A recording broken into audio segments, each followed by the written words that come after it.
संगी रे प्यार होगे ना।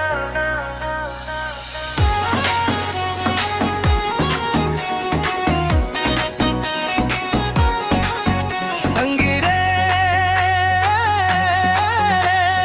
प्यार होगे ना, तोर संग जीना अब मोला भागे ना।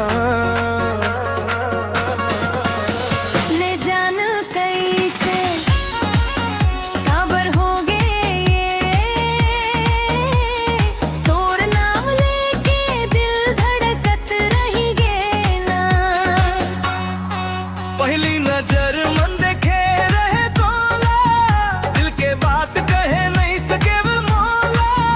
हंसी तोर जादू कस लागे है, देखत देखत मोर दिल भागे है। गली गली में ढूंढत रहो तोला, सपना भी देखब बस मोला।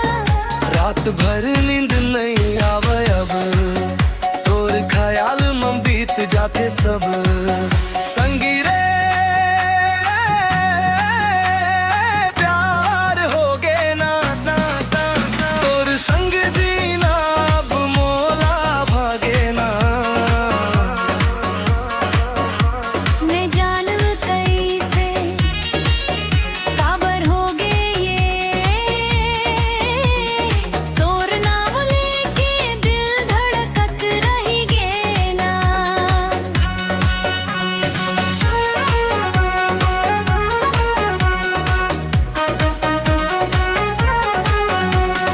डीजे में बाजे जब माया के गाना, तोर संग नाचे मन भूले जमाना। हाथ मन हाथ धर ले संगी मोर, अब नहीं छूटे ये रिश्ता तोर। बादल कस छगे हवस मोर दिल मा, बरखा बन बरसत हवस मोर जीवा।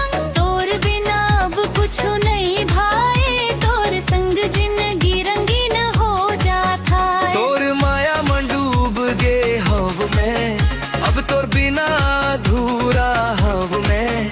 संगी रे साथ निभा ले जिंदगी भर, तोर संग बन जाही मोर हर सफर।